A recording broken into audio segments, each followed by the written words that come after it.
Welcome everyone back to the podcast. We have a special guest, which is Marquez, and he's also a comedian as well. He does some acting to the side. He's gonna share a lot of great tips just for us introverts that are kind of shy about doing stand-up comedy or anything in front of people. Marquez, how's your day going so far?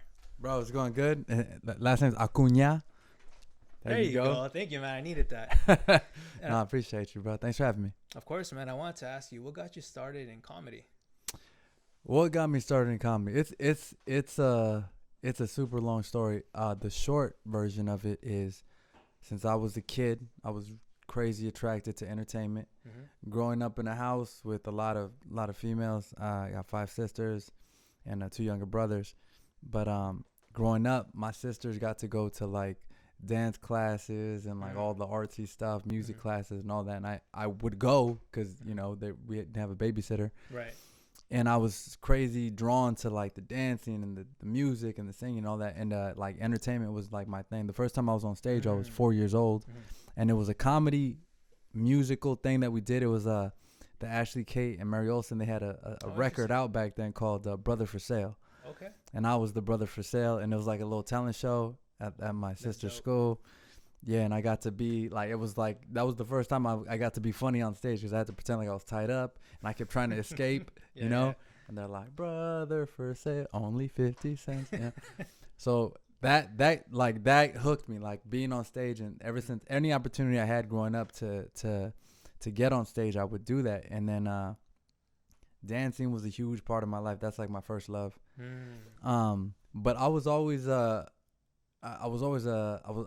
good talker, really great, like a grade A bullshitter, just so good, And then later on in life, there's a whole long story, but I broke my ankle, and I was like 20. I think I was like 26. I broke my ankle. I was working at a hospital. Hated the job, but I learned how to work hard there. And I broke my ankle and I was down, and I was going to be down for like a month. And that whole month, all I had was my cell phone. And because I was actually living with my grandma at the time. She had a stroke, and she couldn't get around on her own. So I was trying to live with her. I break my ankle. Now I can't get around. Now she's the one with the stroke taking care of me. And I'm literally just in the bed watching Netflix for a month, and like I just kept watching comedy specials. And I was like, man, I could do this. I could do this. And 2 years prior, or 1 year prior to that, I think it was like 1 or 2 years prior to that, I had sold the TV show to MTV with the help of this company called Live Animals. They're the people who created The Voice later on. But before they did The Voice, we created my show called Bachata Nights, based on the LA bachata scene. That's dope. Yeah, and when I got to do that, I met a bunch of writers, and some of them were stand-up comedians. But one of the writers' name was Trevor O'Neill, super cool dude. Me and him were the ones who tag teams creating this TV show together. And he was like, and I asked him like, yo, I want to be a writer. Like I want to write for TV shows. Like I love being around this energy, like these people, like creating. I want to be around it. And he was like, well, there's 2 ways to do it. You could either go to school and get a degree and go that route, or you can become a stand-up comedian and write all your own material, get yourself on stage. People like your stuff. They'll hire you to write for shows and whatnot. And so I was like, okay, cool. And I kept that like in the back of my mind, And then when I broke my ankle and I was watching all these stand-up specials, I was like, dude, I could do this. So I started writing. So I wrote. I ended up being in that cast for like 2.5 months because it didn't heal right. Yeah, it was it was ugly. And then I got when I got out, I had like all this material, and I wrote for like another like 6 months. Like I just kept like jotting ideas down, telling these stories, and I put together this story. Because I found out at the Ice House in Pasadena, there was a open mic, and you get to do 3 minutes. So I wrote out this 3-minute monologue essentially with jokes and everything, and I was like, okay, cool. Let me see if this is gonna work. So I went, and I couldn't do it, bro. Like no way in hell I could do it. The first day I went, couldn't put my name in the bucket. I couldn't, sign up, and I was just there watching, and I saw people bomb, bro. Like I saw people. That they were doing their best, bro, and just not getting any laughs. And it's all comedians, like it's all people. They don't care what you got to say. They just want to get up on stage and do the thing. Yeah.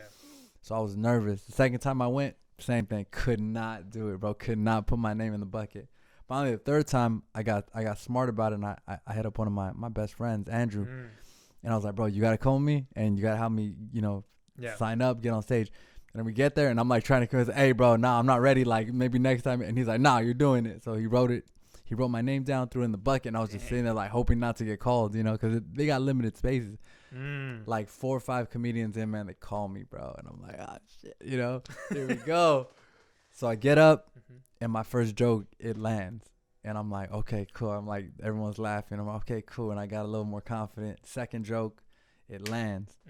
Third joke lands. Fourth joke lands. So it just starts, snowballing, and I'm in this story, and we had 3 minutes, and I wrote a 3-minute monologue, but what I wasn't expecting was I didn't account for people laughing and like me having to wait to continue the story. Right.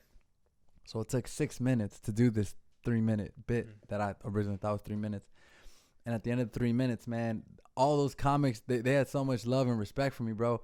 And my homeboy, he was there recording it. He had a camera, and he was recording it, the whole thing. And at the end of my set, like the final punchline, it's like this long story with like this big callback at the end, and it hit, bro, and everybody laughed, and it was crazy. And then not everybody in the room, but a good like 20-25 people stood up and like clapped.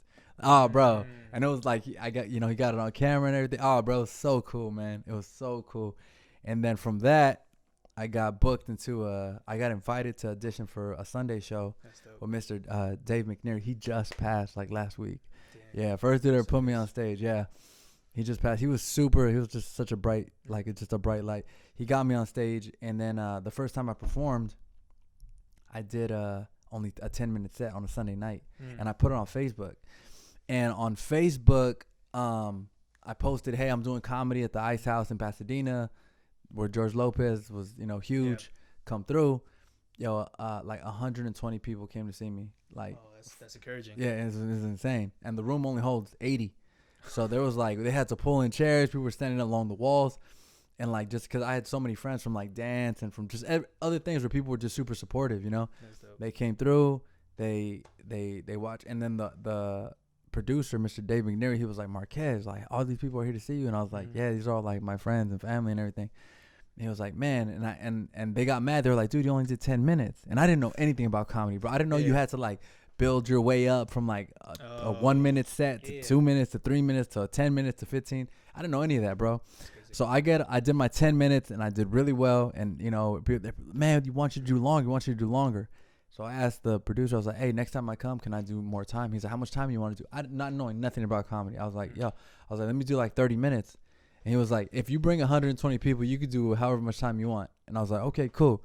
So 2 months later, we did another show, and I did 30 minutes. And then I did that like 7 times. That's crazy. That year. Yeah, and every time it sold out at the Ice House. So I just like jumped straight into it. It was not the way you're supposed to do it. Right. A lot of comics were just hating on me, like, because I had like a cool little following, and they're like, yo, why are you doing, and then I headlined the improv in Orange County. What is it? It's not the Irvine Improv. It's the other one, like Fullerton Improv. Okay. Like right. I don't think it's Brea Improv. That's what it is. Okay. They did that Brea Improv, and then I got to do shows at like the Laugh Factory in Hollywood and Comedy Store, and they were like, yo, like you're so new at this, But I just kept rolling, getting better. Hopefully right now the focus is more like TV shows and whatnot, because there is no live comedy. And if there is, it's like at a drive-in or something, which is cool, but it's just not. Not the same effect. It's definitely not. Like, you're too far from the audience. You can't really. I mean, you could do work for sure, right. But right now it's just been about like developing. Every year I develop an hour of material, and then so this year I got to develop like a cool little hour, but I really didn't get to like workshop it or get up on stage and test it out. But so I'm excited for this next year, because it's gonna like so much material from last year that I didn't get to really use.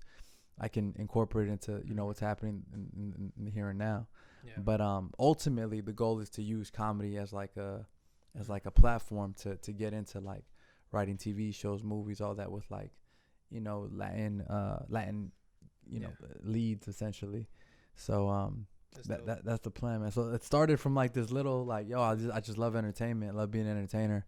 And then it turned into, all right, well, this is the way to do it. Because there's no, in Hollywood, man, there's no major, like, there's no vein for Latin dudes. Like the Yeah. Latinas are killing it. Like Yeah, you they're know, getting all the roles. yeah, and Yeah. there's like so many. You know, they love that hot Latina Salma Hayek and Sofia Vergara, and you know, and they're doing it. Like you know, we got Ariana Grande and J Lo and Yeah. all that. You know, but when it comes to the dudes, it's like there's not that many Latin dudes doing it. You know, we got like what's that dude's name? Peña. Is he the guy, the Star Wars guy, the Mandalorian guy? Oh, that's another Mexican dude. Yeah. Yeah. Yeah, I forget his name. But Yeah. he was dope in Rogue Mhm. One. Yeah, that was the star of the show. If anything. Yeah. So What that is was it? encouraging What to is see his another name? Latino on there. Yeah, no, killer. I just saw this thing last night about Robert Mhm. Rodriguez, and he's you know, he created like El Mariachi, that which won Sundance. Oh, And then from that, the follow up was Desperado, and from Desperado, That was sick. that's where they launched Antonio Banderas and Salma Hayek. Dang. You get what I mean? And then he created Spy Kids, and that's like a Latin I family. remember those. Yeah, that was Yeah. classic. So that's like Robert Rodriguez, man. And I'm like, yo, this dude's killing it. So I'm like, I gotta find a way to, you know, get his number. Okay, You know? I was gonna say too. Why do you think there's a lack of like Latinos in films? I think just like I think that there's just been such a stigma. Like Hollywood, like I used to tell this joke where I'm like, yo, Hollywood, in Hollywood, if I want to go to a Hollywood audition and if I want to land a role, Yeah. what I do is I take my own leaf blower because I know that I'm either gonna get to play a cholo, Yeah. a gardener, or you know, pool boy, or you know, something like that. Like it's always something. Mhm. And I tell this joke all the time. Like the first, you know, role I got to play was like a cholo, you know, órale vato, what's up, you know?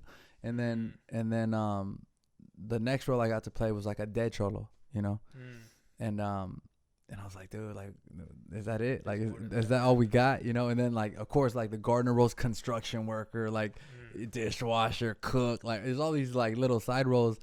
But there really wasn't anything where it's like, all right, you're like the lead, like you're like, you know, you're the leading man in this show, driving this story.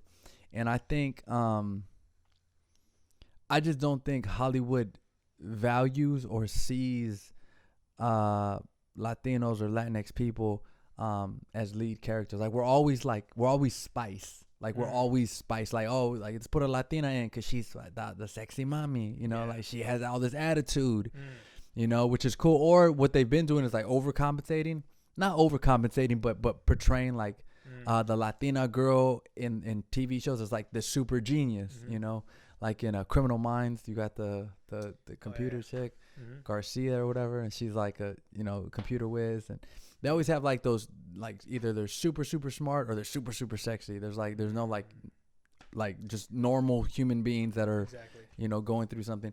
And they're always like peripheral characters, and I hate that. Like I can't, you know, I can't stand it, because it's like, I was excited when they said that what's his name, Michael Peña, you know, he was in Ant-Man, and I was excited. I was excited because I was like, yo, Michael Peña, he's like a serious actor, you know, he was in Shooter, and he was in you know, and he was in Crash. I remember he was in Crash, but he played a cholo, like not a cholo, but he was like a bald dude with tattoos, you know, and there was some, you know, racial epithets, you know, sent his way in that movie. And I was excited. I was like, yo, this dude is like, he's like, he like, all right, cool, Ant-Man. Like, what is he going to be? Like, El Cucaracha, let's go. You know, like, I was ready for it. Like, I was so excited, man. And then, like, they put him in the movie. And again, he was like the comedic relief. And he's playing like a cholo who's like a criminal. And he helps break into people's houses and this and that. And he's like a thief. And I'm like, great. That's what we fucking needed. You know, another Latin crook, and it's funny. And then he's cool, and he's the comedic relief, and you love the character, and I love the character. But it's like, god damn, man, like, how many times why do we always have to be that guy? Why do we always have to be, oh, you know what, like, and then he came, and then my cousin was like, hey fool, well, what about that? Like, it's like, dog, like, we're not. That's it. That, you know. And it's hard to blame Hollywood. It's hard to blame Hollywood because they don't know no better. You know what I mean? So I think that for like Latin peoples, like, we have to create our own our own content. We have to create our own TV shows. We have to create our own networks, our own, like, honestly, that's the only way it's going to happen. Yeah. But when you have somebody as mainstream as like a Robert Rodriguez, like, man, like, what a dream it would be to like work with someone like who gets it. You know, he's a Latin dude, comes from a Latin family, you know, and he creates Latin leads. Right. You know, so for me, it's like there aren't many directors out there doing that.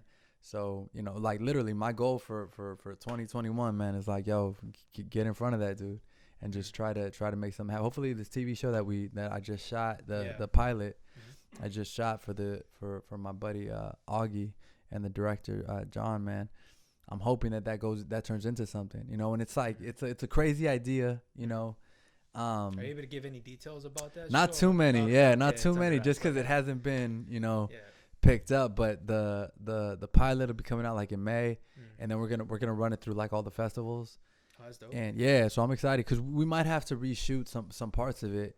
But yeah, man, like just it's hard, man. It's hard because, like, again, when you think of like a Mexican dude, especially when in the terms of like in movies or TV shows, it's always a cholo. It's always some gangbanger. It's always a thief. It's always like a dude like your cellmate, or like it's always something like that. You know, it's like, man, there's so much more, especially now. Like we're at the point in our story as a Latin culture where it's like, yo, we got like third, fourth, fifth generation people, and like it's like, yo, let's tell that story. So when I do my big sets or when I'm headlining or something, the first joke I always tell is yo, I'm a second generation Mexican American. Now what that means is I'm extremely proud to be Mexican. Just don't ask me anything about Mexico. Okay, I say the fact that I'm extremely proud of the country I'm from, yet I know nothing about it. That's the most American thing about me, you know. Yeah. So it's like, you know, and I'm trying to tell that story. Like, yo, what is it to be a second gen Mexican American in today's America? And it's not the easiest place to be. You know, we're definitely underrepresented in everything. Yeah. You know, so like fighting your way and like fighting to like get these roles, because bro, I've been in situations, man, where like you know, where people are like, yo, Marquez, like, bro, like you dance well, you know, you sing well, you do comedy, you decent looking dude, like, why aren't you further along, you know? And I'm just like, I'm like, yo, if there are roles out there, if there's like opportunities out there, man, I'm looking for them, and it just hasn't happened. You know what I mean? So I'm working on it, man. And like I said, at this point, it's like, yo, we got to create our own stuff. Like, we got to create our own, you know, get so hot that people can't, you know, the industry can't deny us. You know what I mean? Like, go that route, because it's not going to happen. There's nobody in the industry that's really trying to do that. That's trying to be, all right, let me really tell these stories. And it's kind of coming along where you got Netflix and they're like, yo, we're doing Gentified. But it's like, again, one dude's like a cholo vato, you know, the other dude is like he's a chef, but they all work in like a taco place. It's like, dog, like we're not all just fucking tacos. You know what I mean? Like, oh, it's so annoying, dude. I'm like, and it's a cool story, and I loved it. I loved watching it. I'm like, yo, they're right here, Mariachi Plaza, and you know, they're filming and they're doing it, and they're in East Los. Like, yo, that's where we grew up. So I love it. Like, I love seeing it, but it's like, yo, like, kind of limiting us in a box. So much, a little too much. So much, man. So much so, and it's like, I don't know, man. But I feel like there's been a big Latin movement, like especially with like Romeo Santos and like the bachata movement. It's been going on for like 10 years. I don't know if you dance or love salsa, bro, like we do, bro. But man, I'm out there 2-3 times a week dancing salsa bachata, you know, doing it. I will say that off of that is other cultures joining in on the bachata thing, because my girlfriend's Filipina and she does that as well. Yeah. So you see other people are taking notice and they want to join in on that front. So I think there is a movement going on where people are noticing, but it's like it needs to be brought to attention, like, hey, Latinos are moving this forward. But we don't get the credit, and that's what it's like. They love our women, you know, they love our women, they love our burritos, they just don't love us, you know.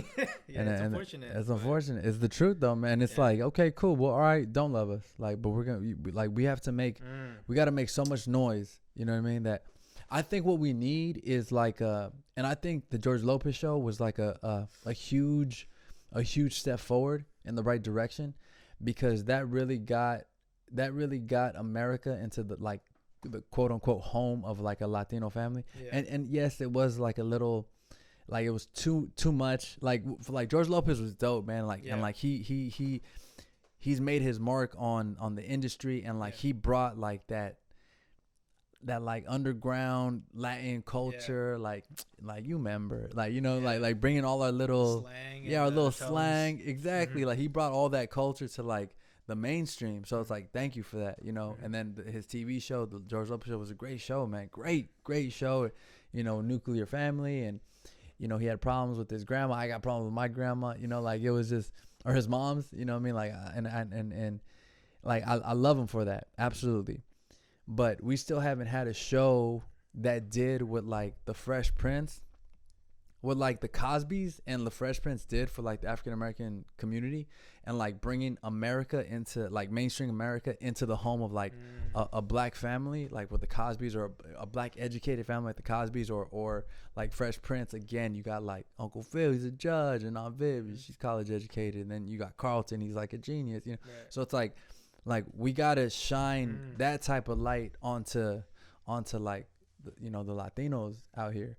And if we can do that, then I feel like then we can go, you know, a lot more mainstream, you know. And then also like with music, you know, you got Justin Bieber singing Despacito, you know what I mean? What Luis Fonsi was it? Yeah. So it's like all these things are like, okay, cool. And you got like the Bad Bunny coming out, he's killing it. Like he's mainstream now. And Maluma, he's mainstream now. Right. You know, Becky G, she's mainstream. Karol G, like she's mainstream. So we got all these like, you know, Latin artists, Ariana Grande, you know, like. You know, she is she's killing it, you know, but it's like those are people that don't really celebrate their heritage. Yeah, their Latinoism, you know what I mean? So it's like, I don't know, man. We need to shine some more light, like, you know, on this part of town. And it's like East LA, like, you know, not a whole lot of cameras come our way. There's not a whole lot of, you know, people. It's always like boxers, you know, people that can fight, you know what I mean? Yeah, it's true. Yeah, and that's all good. And then I'm telling you, man, it's just like you see the same like 5 cholos in every time they need a Latin dude. It's like, you know, the dude from Bruce Almighty who got the monkey up his ass, and then right, that vato's everywhere. Yeah, he's killing it, and I love it. But it's like, yo, that's not it. Like that's not all we are, you know. But it bothers me, man, because like there's a lot of like these cholo vatos, and they got like all the tattoos and everything, and they're like they're in the movies, and they're doing all this, you know. I have a homeboy, he's been in 50 movies. In every movie he has a gun in his hand, and he's doing a drive-by somewhere. And it's like, I get it, like, yo, you're getting paid, that's what's up, man. But like, I don't know, it just bothers the shit. And I won't even audition for roles like that anymore. Like, you know, I have no interest. Like, yo, make me a lead. You know, give me some lines where, like, my character, it has a brain on him. Isn't all, orale, vato, let's fucking do it then, you know? Yeah. Like, yeah, nah, man. Have like, you seen Cobra Kai by any chance? Have you heard of that? Yeah, definitely. So the kid that's doing the lead role, I think he's Ecuadorian. Yeah. So I think seeing a Latino in something really popular like that can really move something. Mm-hmm. But I agree with you. I feel like they don't have enough trust, or maybe they want to keep that narrative. Maybe they just want to make it feel like this is all they can put us through, or maybe keep a culture down long enough to underpay them or put them in that box. Yeah, I don't think Hollywood is that malicious. I just think they stick to what they know. You know what I mean? Like, okay. I think it's all about dollars for them. Like when Robert Rodriguez was talking about this in this little video I was watching yesterday, where he was putting the Spy Kids movie together, and they were all Latin kids, Carmen and Junie and Gregorio, the dad, right? Yeah.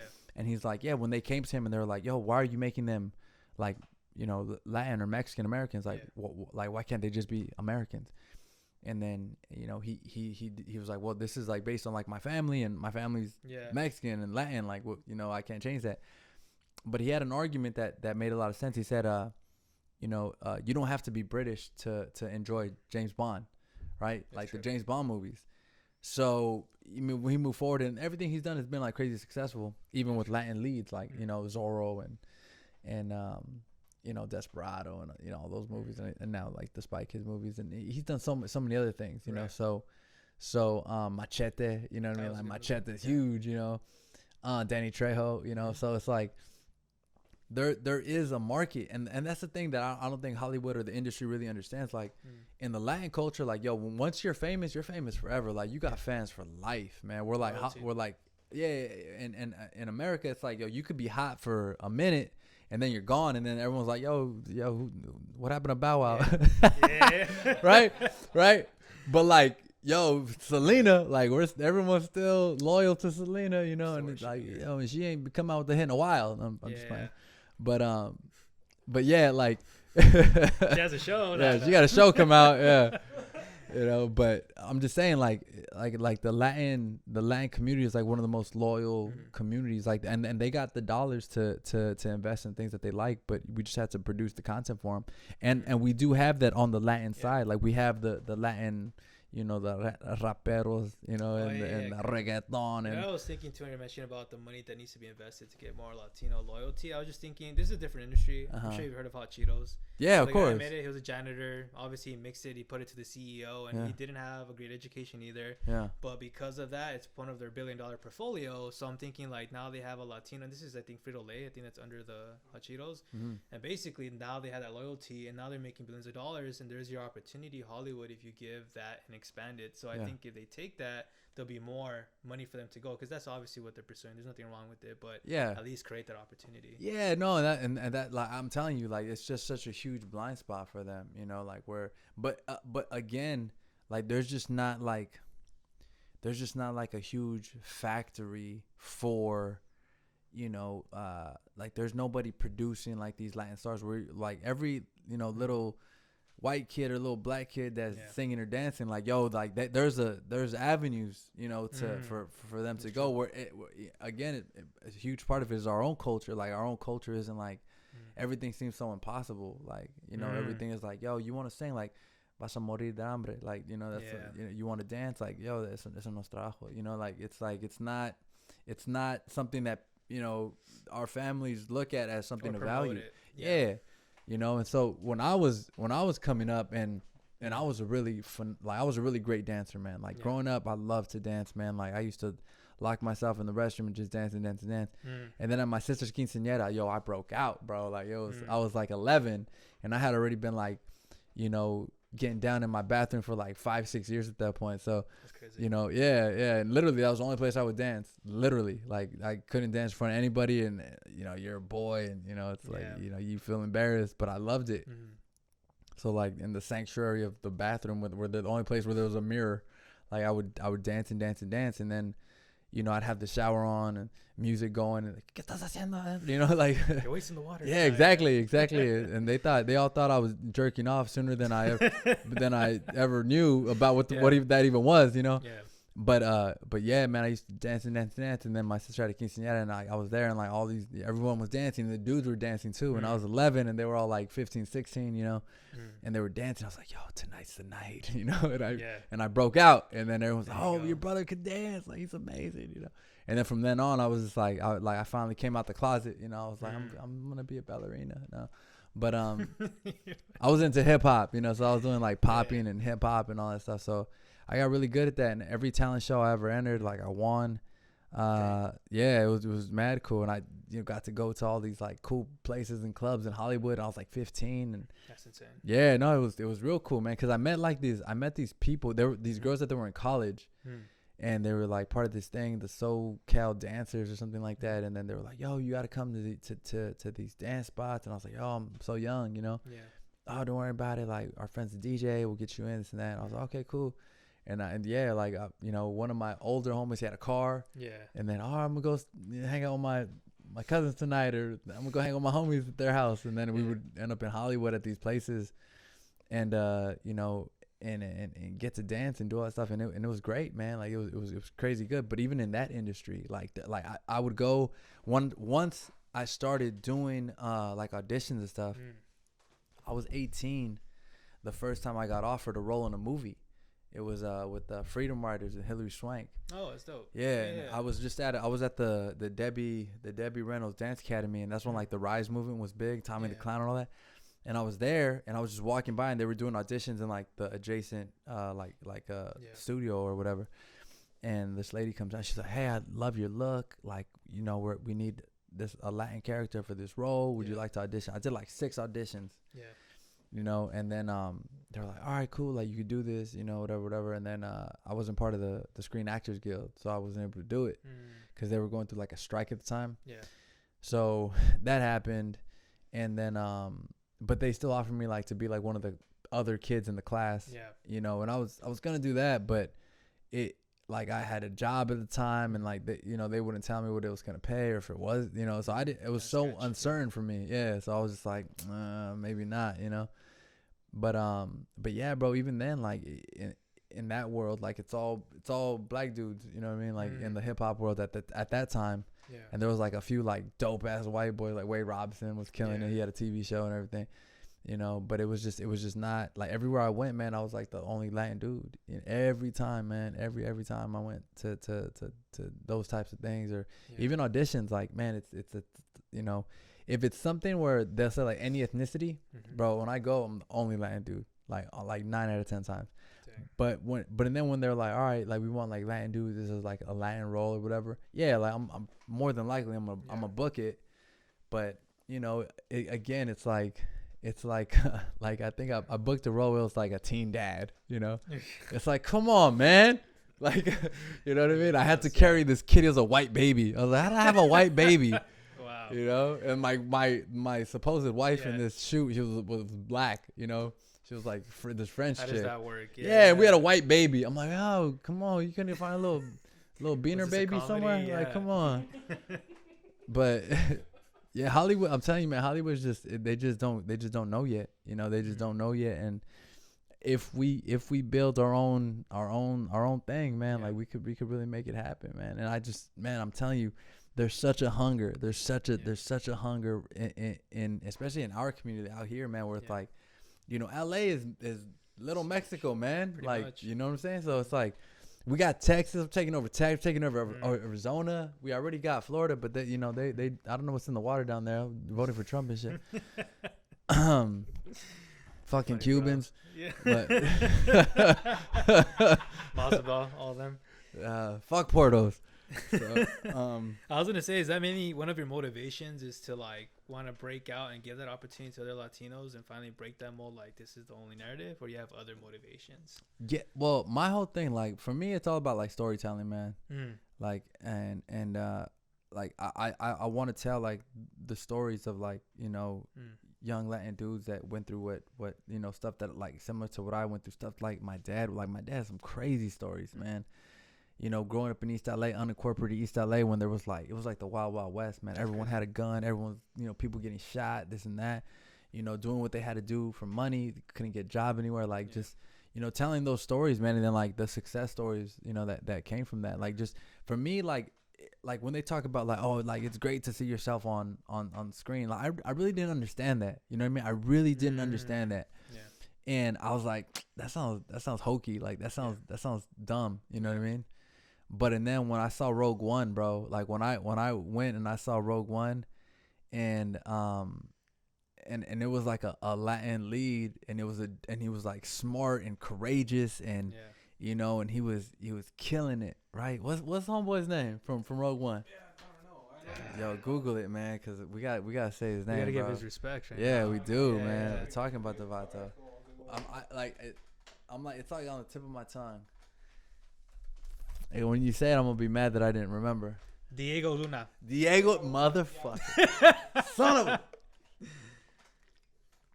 Yo, you did it, bro. I was at the AMC. I was at the AMC in Santa Monica, and I had went with one of my homegirls, also this Latin chick, bro. I was in the movie theater, man, and I saw this vato. He comes out and he's talking, he's doing his thing, bro. I'm so invested in the movie by the end of the movie, bro. Like I'm this Latin dude, man, and I'm like feeling like I had like this ball in my neck. Yeah, I was this close to crying, bro. But I like una morra aquí, so I couldn't let it out. Yeah, But man, bro, I was like, I felt it, bro. I was like, I felt so like, yo, man, like finally, like, oh my God, you know what I mean? Like, and I hadn't felt like that since like Zorro. Since Antonio Banderas or Desperado, like, you know what I mean?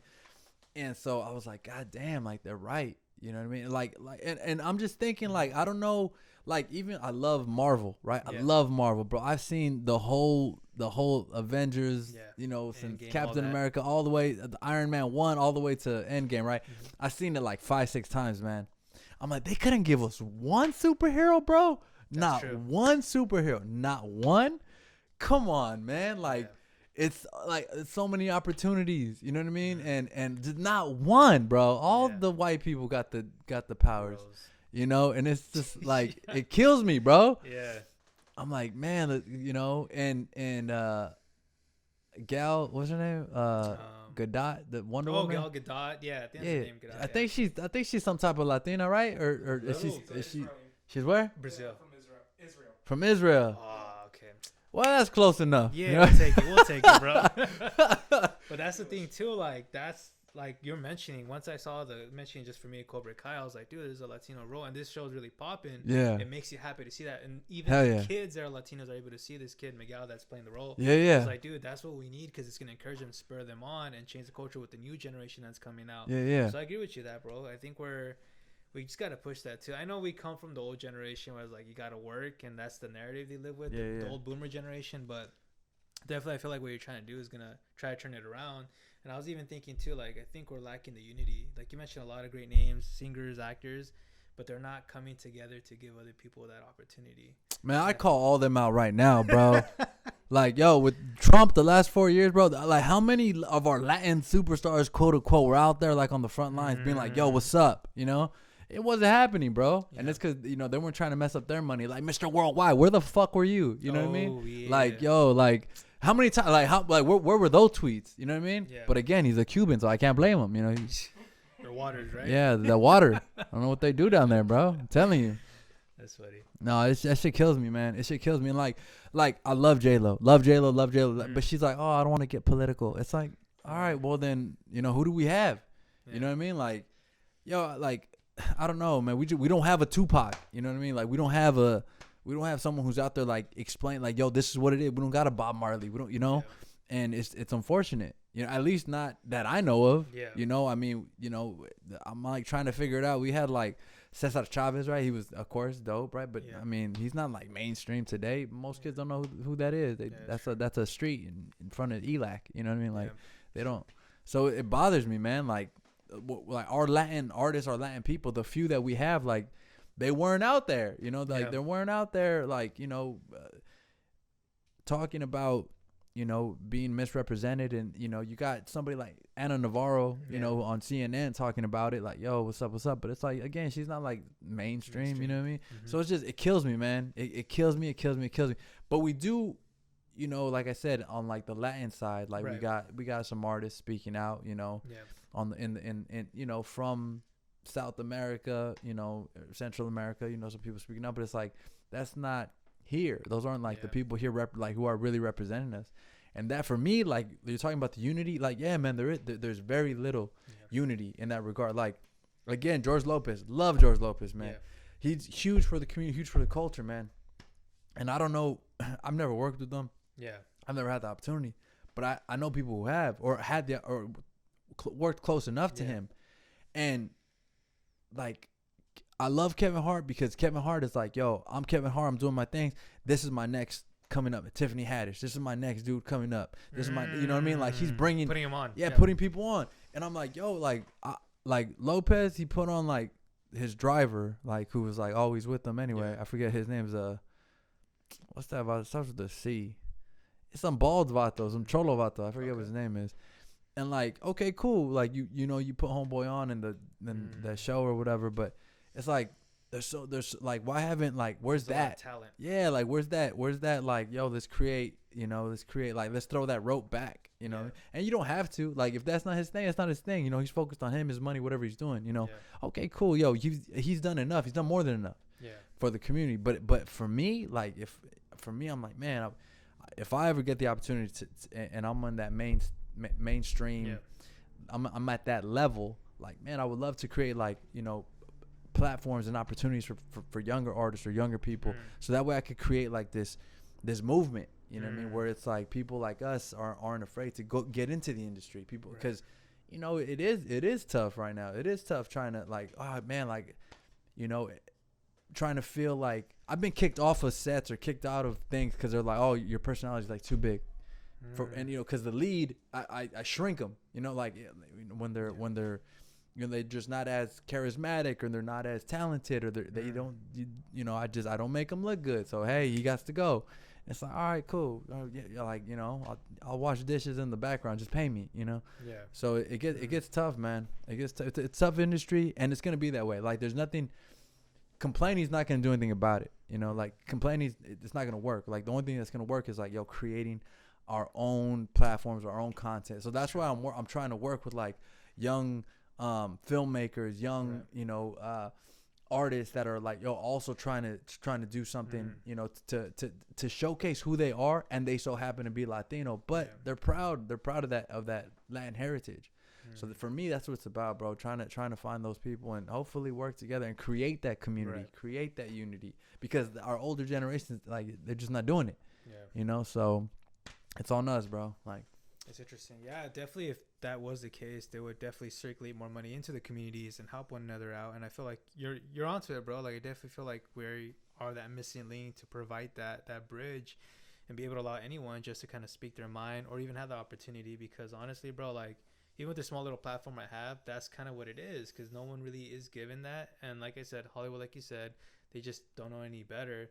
But definitely what you're trying to do and kind of put yourself out there, I feel like your passion is going to bring itself out. And I feel like I definitely have a good feeling that you're going to be one of those first to at least break it, because you're not giving up yet, because you've been doing comedy for a while.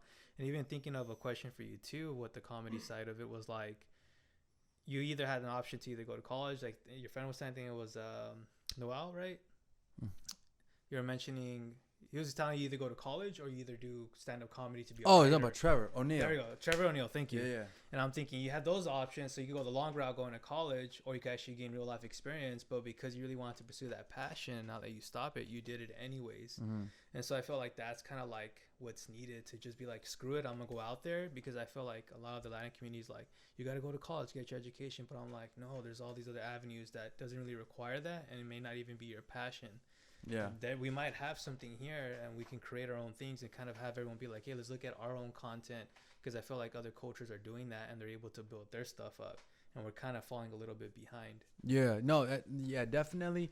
I think that education is so valuable, so important. I wish, man, that I would have put more emphasis on my education growing up, because I feel like with everything I know now, like, I feel like I would have been so much more effective had I had like that formal education. Like, I genuinely feel like, I look at my brother, man. My brother, he's 31 years old, owns like 3 apartment buildings. Like, crazy. Yeah, he became a nurse at 20. Like, he was a nurse insane. At 20. Now he's working cardiothoracic at Keck Hospital, and he's killing it. Just absolutely killing it. But like, he has the options. Like, if he wanted to quit today, he could do it. And now he has the option to do whatever the hell he wants. So, but like, growing up, man, it was tough. And I know you have a similar story where you grew up, getting bullied and all that stuff. Right. Yo, when I was it's a crazy story. So when I was a kid, my mom, my dad was constantly working. He would leave at 4 a.m. and he wouldn't get home till 11 at night. He had 2 jobs. He worked for Lockheed Martin, the defense contractor out in Lancaster. He would drive 80 miles there, 80 miles back every day. So he'd be back in LA by like 3:30, 4 o'clock, eat something, and start doing real estate. He would do real estate till like 11 at night, every single night. He did this for like 25 years. My dad's a hustler, bro. But at home, it was just us kids and my mom's, and we were in East LA on Townsend and Olympic, like real rough part of East LA. Right. We didn't know this, but at the time, my mom was growing a brain tumor in her head. Oh, damn.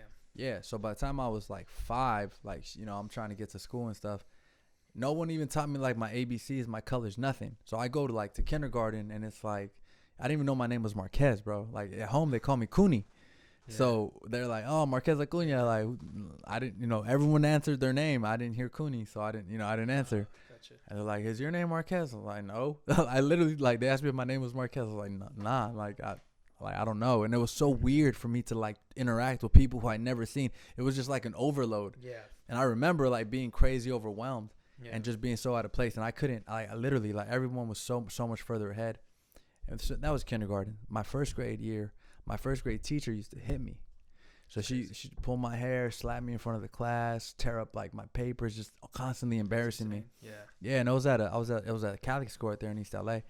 And so I used to do everything I could to get out of school. And in the first, I remember it was like right when school had first started, like with 2-3 weeks in, and I hated it already because she had already like pulled my hair and it slapped me, and she like at one point during the year she like literally like grabbed my hair and like dragged me to the back of the classroom. Yeah, my parents found out about it later, but I used to do everything I can to get out of school when I was a kid, everything I could, because I hated being there. And on top of that, I was getting bullied, you know, crazy left and right, because I was like the slow kid in the class. You know, I was so far behind because, you know, again, nobody had taught me what the things that I needed to know. My mom's was sick, but at that time we didn't know she had a brain tumor. You know, so I kind of fell through the cracks. And then with that teacher, man, like I wanted to get away from that situation as a kid. So one time I went to wash my hands in the sink, and I rubbed my eye while I was washing my hands, and it made my eye real red. So when I went to class, they're like, "Oh, you need to go see the nurse." So I went to go see the nurse, and they're, "Oh, that looks like pink eye. You got to go home." Yeah. So I got to go home off of this, having the soap in my eye. So every week I would go to school and I'd go into that restroom and get that powder pink soap that, you know, you remember that pink soap? Oh, that shit look like pink cocaine. And then I would throw that in my eye, on my right eye. I would throw it in my eye, and it would give me, you know, make it look like I had pink eye, and they would send me home. And then when that didn't work, I would pretend like I was sick, and I would just be coughing the whole day till they sent me to the nurse's office, and they sent me home. So, bro, my whole life, from the time I was in kindergarten to the time I graduated high school, I maybe a handful of times I ever got anything above a D or an F in class. That's crazy. Insanity. But I was able to graduate high school and everything, thank God, because I was a good football player. Yeah. So it was like that became a huge part of my life too. That's a whole other life. But yeah, man, I missed out on so much because that education, man, that would have given me, like, with the things that I learned and the ways that, like, you know, I've been able to do, like, great, you know, good things and great things. And now working in what I work in air conditioning currently, and I you know, I sell a lot of air conditioners, make great money, you know, but I'm just like, man, I would have been so much more effective so much sooner had I had that education. Even if I would have just done like you know, gotten through like the general eds and gotten like a associate's degree or something, like that would have opened so many doors, so many more opportunities, man. So I would, like, if you have the opportunity to go to school and do it that, like, do what you got to do, man. Even if it's like learning to trade, like go become a nurse, go become a welder, go become an x-ray tech, because that's like, you know, 2 years of prerequisites, 2 years of school, and now you're making 60,000-70,000 a year, and it gives you options, man. It gives you options. You know, that knowledge is it really is like power, you know, and it comes in the form of money, because now you're more valuable. You know, where me, it's like I had to work with my hands. You know, my first job was like UPS and all that, and then you know, I worked at a clothing store, and then I worked for after school programs, teaching kids how to dance, and then I went to a hospital, and I was working at a hospital for like 7 years, dude. Working at a hospital, you know, in the CAT scan MRI department, transporting patients back and forth. And then I became a radiologist assistant and helping the doctors with pigtail placements and, you know, lumbar punctures and shit. Yeah, bro. And I'm like, you know, with the high school diploma, bro, I'm doing all this. So it's like, you know, but like I look at other dudes that are my age, and like I'm like, they're so much further along, so much more established, you know, and they're out there. But I wonder, like having to constantly acting sick, constantly acting, you know, like something like, you know, being like in constantly being in fights, constantly getting bullied. There were times where I'd get jumped 5-6 dudes at a time. One time my sister had to save my ass. I was in the first grade. 5 kids jumped me, and there were 2 holding each arm, 2 holding each leg, and one of them was strangling me. And yo, my sister came, like she found out about it. She came just before I blacked out, man. I remember she was like a superhero, bro. She was a 5th grader, and these were all like 1st grade kids. Man, she beat the shit out of those little boys, bro. She was literally like a superhero, bro. Like just throwing 6-year-olds, like she was killing it, bro. Some WrestleMania stuff. Huh? Oh, bro, she just did it, you know. And yeah, my it's not, now she's protecting the public, you know. Now she's a sheriff, you know. Oh, so dope. yeah. So she's always had that protector in her, that hero in her.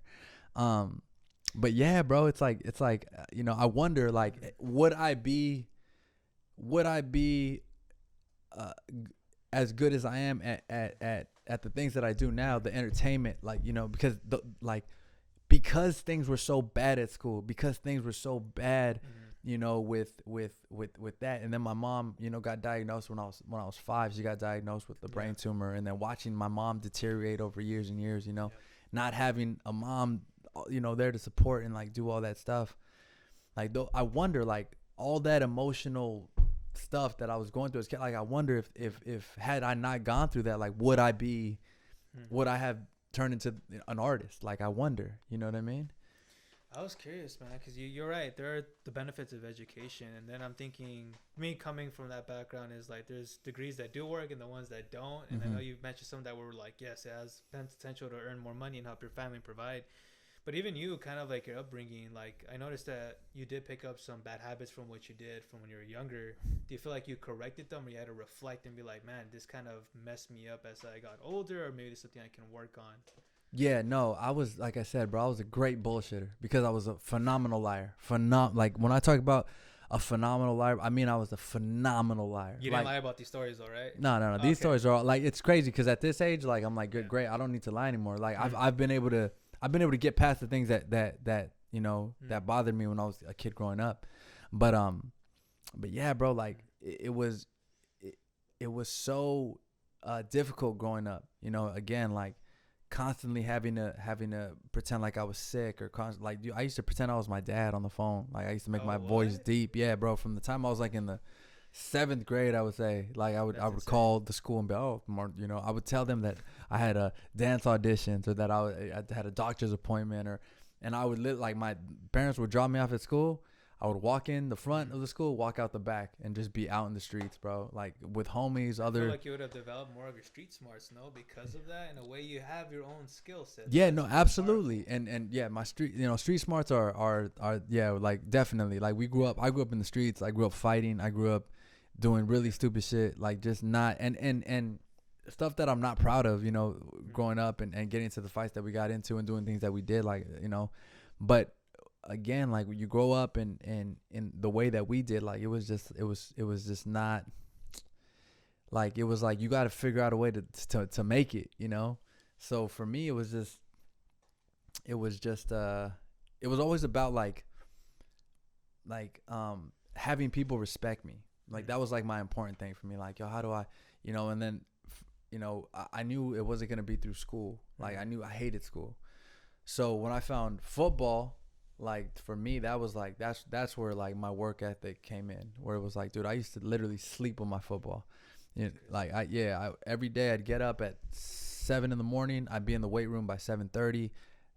Out of the weight room at like 8:15, 8:30.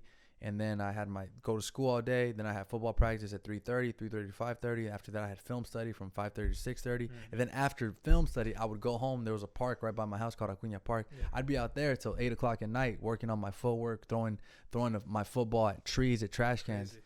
Yeah, bro. And I was solid. You know, I was a really good football player growing up because I put in so much work and energy and effort into it. But I've always had something. Like, if it wasn't football, then it was dance, you know. And then after that, I didn't have anything for like 5 years. Where, like, after high school, like, I was just like floating. I was working, you know. I was taking care of my grandpa. Like, my grandpa he was real sick at the time, and I took, you know, time taking care of him. And he went to a nursing home, but he hated it there the first 3 years. So for the first 3 years, I was at his nursing home every single day, bro. For like, you know, between like 4 and 5 hours every single day for 3 years. You know, and like, at the time, I wasn't talking to my dad, and there was, you know, family issues and this and that, and it was just like, I was like, I didn't have anything, you know. And then from that, after that period where it was just like, he was my thing, he was the thing that I dedicated myself to. And after that, comedy came up, you know. Comedy came into the picture, and that, like, it took me. It's encouraging to hear it because you have a lot of willpower, like your willingness to do it and take the risk. And it's kind of, I wanted to ask you, you did comedy. You kind of mentioned the bucket story where your friend finally put your name in there. Yeah. What advice would you give to people that are really shy, that are introverted, to just go out there? Maybe they want to do stand-up comedy, but they're just too shy to do it. What advice would you offer them? To introverts, because like growing up, it's funny because when I was a kid, especially, like, I was like super quiet, you know, super quiet up until my mom passed away. Mm.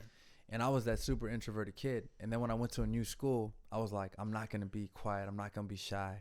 Like, I want to be the cool kid at this new school. I was in the 5th grade. I was like, yo, at this new school, nobody knows me. Like, I get to, like, be whoever I want to be. Like, you know, so all the jokes and all the nonsense that they, you know, would throw at me, I started using all that at this new school, like ammo.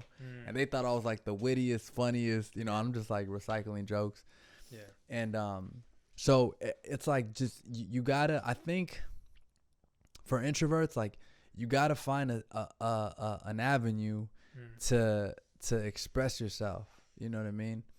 But introverts, I feel like introverted folks are so afraid of like judgments, and it could be from like past traumas, or maybe that's just the way they are. Like they just, you know, but they're so like they have their own little thing going on, and like if you got your own thing going on and you're happy and you're good doing it, then cool.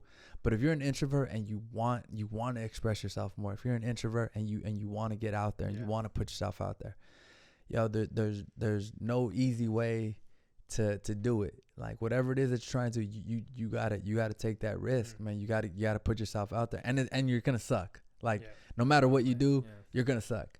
You know, the first time I threw a football, it was a duck. Like you know, it wasn't good. Yeah. But it's like if you work at it, you know, if you work at anything that you're trying to do, and whether it's public speaking or any type of form of entertainment, you know, you got to get in front of people and be judged.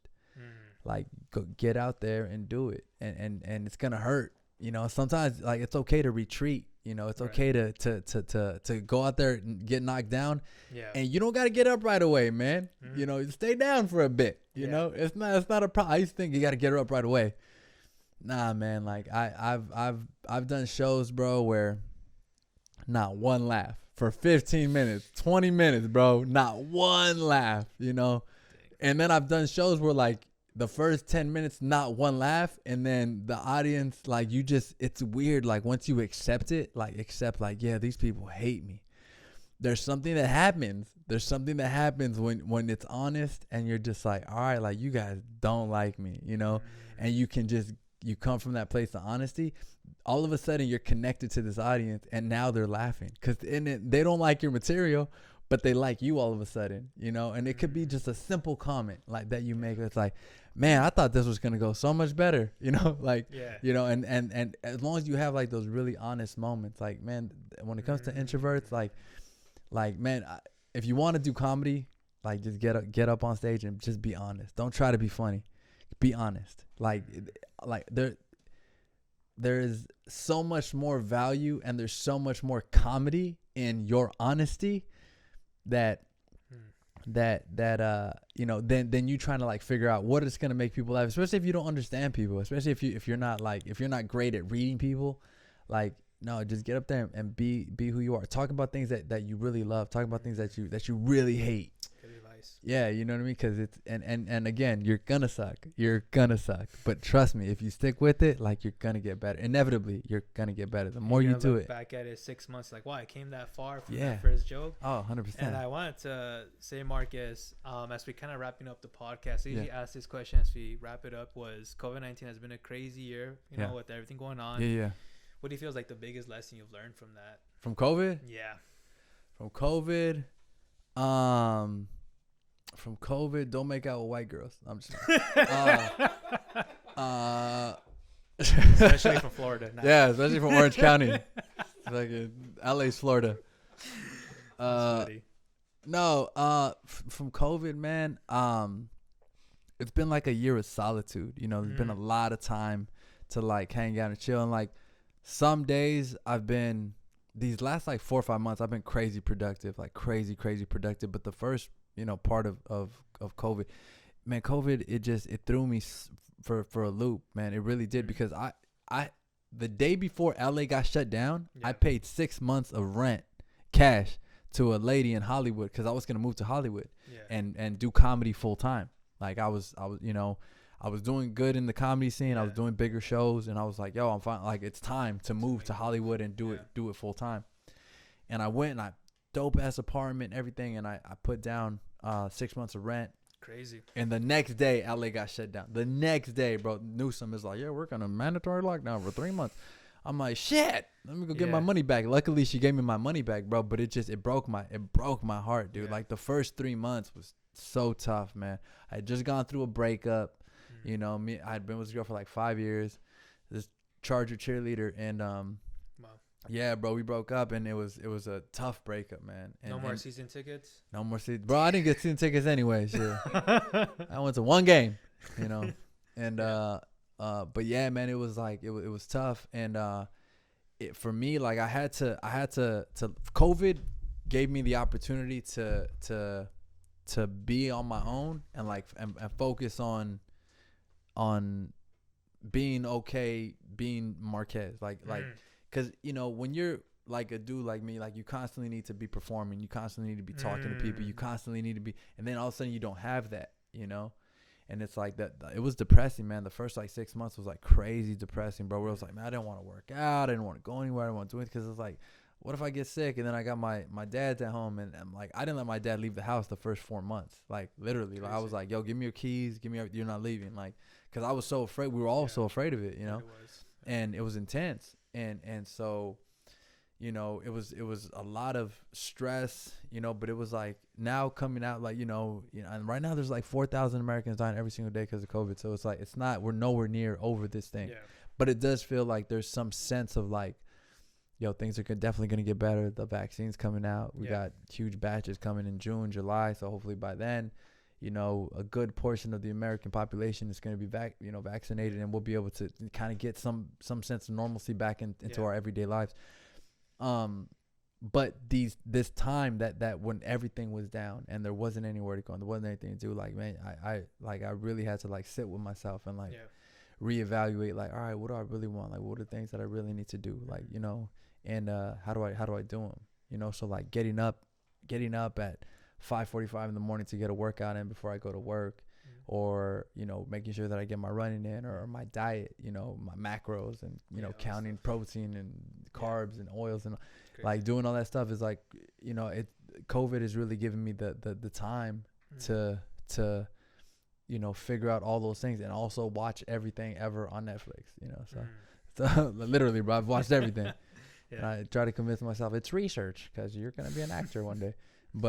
But yeah, man, like it's just giving me time to just be me. And like, it's been a year since it's all kind of gone down, right? Like, you know, and I feel like right now, like I'm really stepping into like who I am and what I'm going to be. And I feel like my vision is clear. I feel like the path I need to take, I feel like it's clear.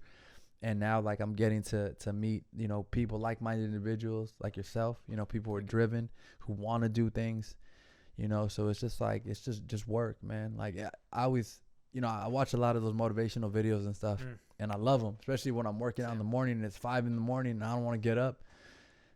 And the thing that I took from them was, you know, if you want things you never had, you got to do things you never done. Yeah, right. Good stuff. Yeah, and that for me, like, that's what it's just like, yo, like, you want this? Like, do you really want this? Like, not, oh yeah, that would be nice. No, like, are you willing to work for it? Are you willing to give up this, that, and the other for it? Like, you know, are you willing to put your money, your time, your energy, effort? Are you really giving it what you got? You know. So this last year is really, you know, giving me the opportunity to sit back and be like, all right, Marquez, like, what do you have to do? Like, not what do you want to do, what do you have to do to get to where you want to be? And I've been doing it, and it's been, like I said, man, I shot that pilot. I got a whole bunch of new material. I'm excited to you know, be moving. I'm moving to Baldwin Hills now, and again, I'm gonna be like right in the middle of like Hollywood and Santa Monica, where all the auditions, everything happens. Not far from the comedy scene, so when it comes back, man, I'm ready. Lock and loaded. Yeah, bro, I'm locked. I'm loaded. These opportunities come. You know, I used to get mad jealous, bro. Other people would opportunities would come and they would get them. Yeah. And I'd be like, I should have done it. I should have been the one. I should have. But it's like, nah, man. Like, I wasn't ready for those opportunities. That's why I didn't get them. Those opportunities belong to somebody else. You know what I mean? So it's like, now it's like, yo, these opportunities come my way, snatching them, bro. Yeah. Like, I'm gonna make sure I'm gonna make sure I'm in a position where they can't say no to me. You know, so getting my body right, getting my material right, getting my mind right, you know, separating myself from people who are like the takers in my life, you know, separating myself from those people, and just constantly being in a position where if someone were to say to me, hey Marquez, I want you to come on this tour with me, yo, I could leave my job tomorrow and I'm good for a year and a half with the money I've made over COVID, you know. So it's like, you know, just setting myself up for success. Like that's been like the lesson that I learned most from COVID. It's like, yo, like you really want it, like you got an opportunity to do some things right now that you never had the opportunity to do before. Stack up money, you know, write material, like do this. And it's the first like 5 months, bro, I didn't do a goddamn thing, bro. I just felt sorry for myself. And then at some point you I just couldn't do that anymore. So I was like, all right, let me start with something small, you know.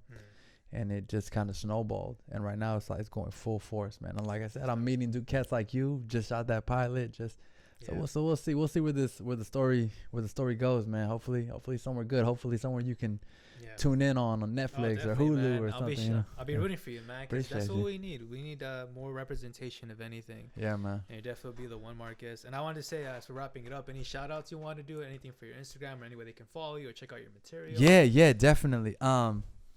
It's crazy, man, because I just moved into like this content house, so I got a lot of content to hopefully be coming out in the next year or so. But you can follow me at Islos Marquez, on Instagram, Facebook, and Twitter.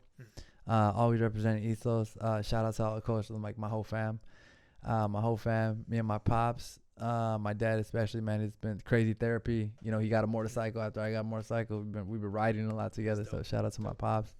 You know, all the homies that are always just constantly holding it down. Audrey, Jazz, those are my two road dogs right there. And who else, man? I guess, you know, anyone that's been a part of the journey, man. And like, hey, man, you're part of it too now. You know, I appreciate you having me, and it's you know, this is hella cool. I'm telling you, bro, I've been to so many podcasts, bro. And nobody's put the effort that you've put into this, man. And these dudes got like, oh yeah, I went to this and I've done this education. I got this certificate from this school and this and that. And I'm like, yo, yeah, but your podcast sucks, you know. But you know what I mean? Like that don't people, you know, they're not looking at your resume when they're listening to a podcast. They want to, you know, they want something that's valuable, you know, that they can use, that's interesting. And it's just, man, I'm telling you, bro, what you're doing and the way you're doing it, you're gonna go far, bro, for real. Thank you, man. That means a lot, and definitely, yeah, man, that means a lot. It touched me a little bit right now, but it was like I could see your career going in a positive direction, man. And definitely, for people listening, definitely check out his material. Man, thank you so much for being on the podcast, and that'll be wrapping it up for today, guys. Have a good one.